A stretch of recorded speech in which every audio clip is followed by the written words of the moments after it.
Meganobs!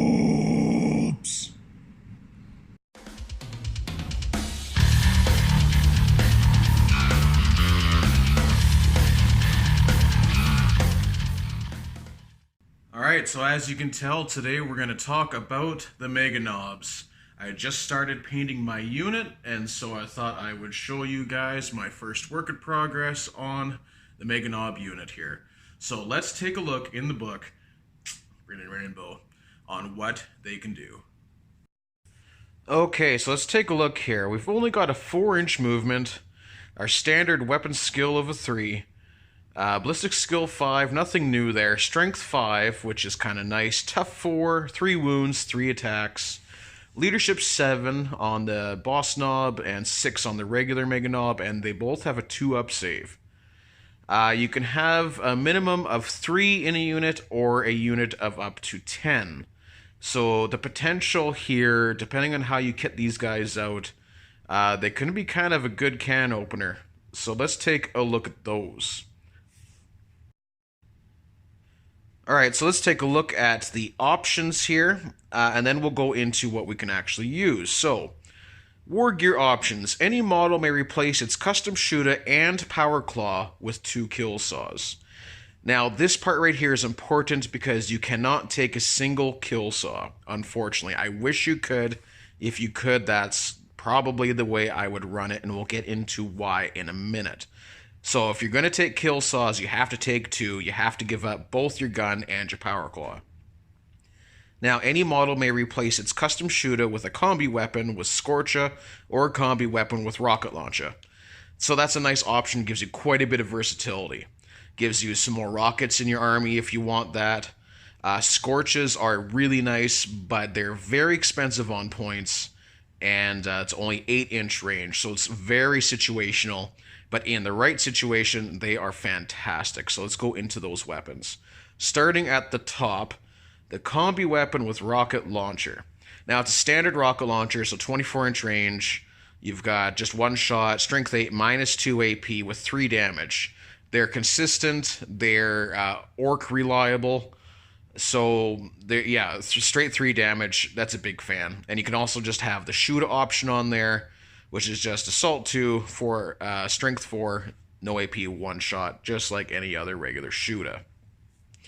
Now, with the combi Scorcha here, like I said, it's assault D6 auto hits, but it's only that 8-inch range, so strength 5 minus 1 AP and 1 damage. It's really useful, but for the points and the range, it's hard for me to justify that over something else.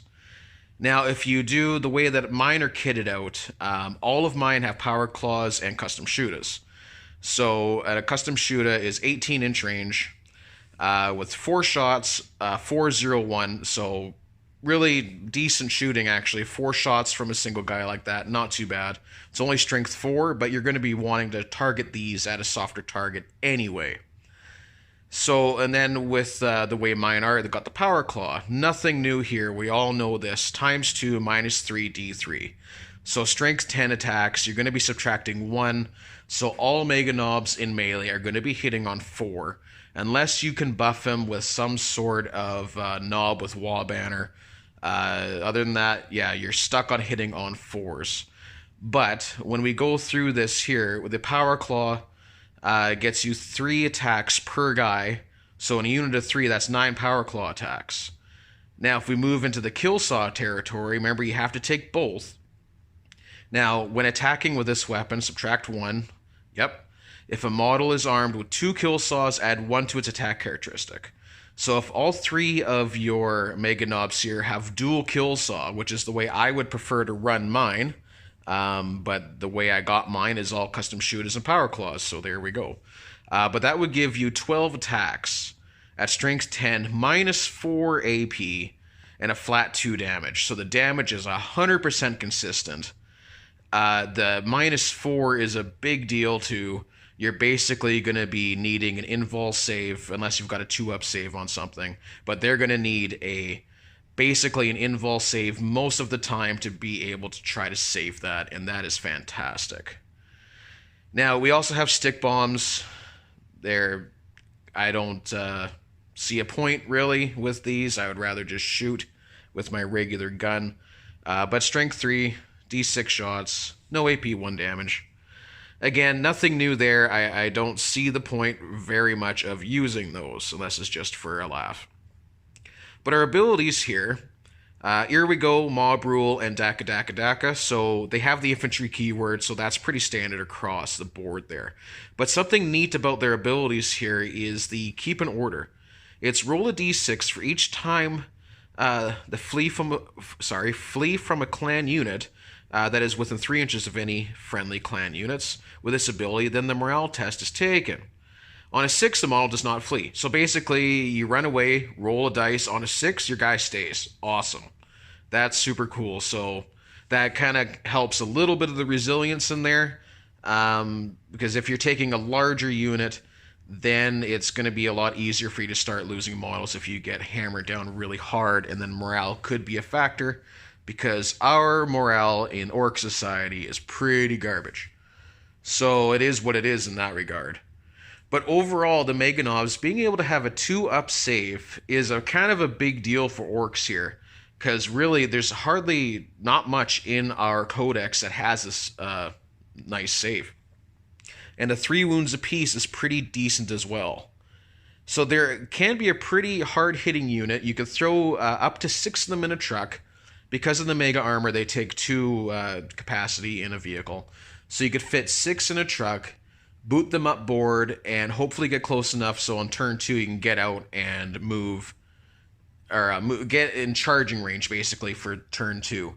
It's either that, or you're going to probably want to put them into the teleporter, depending on how many you have. Because they move so slow, only at a 4-inch movement, if you just try to walk them up board, they're just going to get shot down and be basically ineffective. So in my mind, you either need them in a vehicle to give them extra resilience and that extra movement turn 1, or drop them in the teleporter. I've got 9 of them, so dropping those into a teleporter makes sense for me. If I'm going to take less in a game, then I'll probably be looking at a vehicle such as a truck.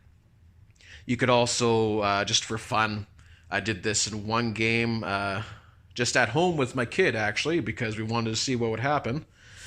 We threw a few of them in a truck with a war boss and a pain boy and sent them upfield just to see how resilient they could be. And it turns out that, as you would expect, you can lay down a lot of hurt just from that one unit. One, your opponent is going to have to focus a lot of fire on that unit to take it down. And if they do take down your vehicle, they're hopefully not going to have enough left to do too much on your guys inside. But on the flip side to that too, though, we did the scenario again, and with a good round of shooting, if they get turn 1, you're going to be stuck there. So then you're going to have to worry about trying to jump them out, or, you know, plan B, whatever that is. So it can go either way, but chances are, if you can keep your truck or whatever vehicle you're going to put these guys in under cover, you should be fine. So just play it smart and play to whatever game it is that you're doing. But Meganovs, they're a fun unit. I like them. They're very resilient. They can do a pile of attacks. And we're talking about, if I run all 9 of mine, you know, that's 27 Power Claw attacks. That could take down pretty much anything. So they're a fun unit. I do recommend them. If you guys don't have any, I would recommend picking up the kit, because the kit in there is huge and amazing. And if you guys already have them and you are running them, let me know what clan you're running them as. As we all know here, I run Goths, so getting those extra 6s in melee really helps these guys. I find being a Goth and in the smaller attack-sized units, like say if you just take 3 of these, you get 9 attacks, those extra 6s really help that unit. That's where I think the Goth trait really has its strength, over top of saying a whole unit of boys where there's already a ton of attacks. Really helps these smaller attack units a lot.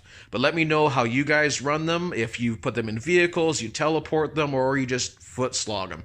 Let me down in the comments. Thanks for watching, guys. I'm going to see you very soon with the next video.